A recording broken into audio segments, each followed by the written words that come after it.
Mukesh Shyam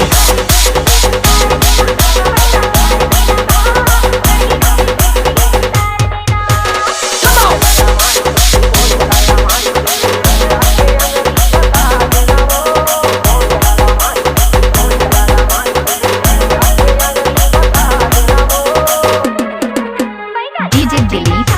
Shyam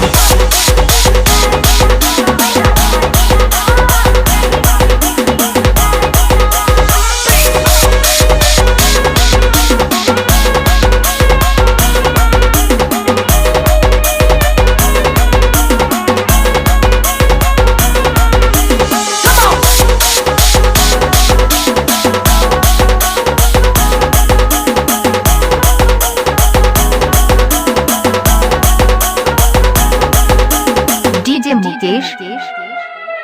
Shyam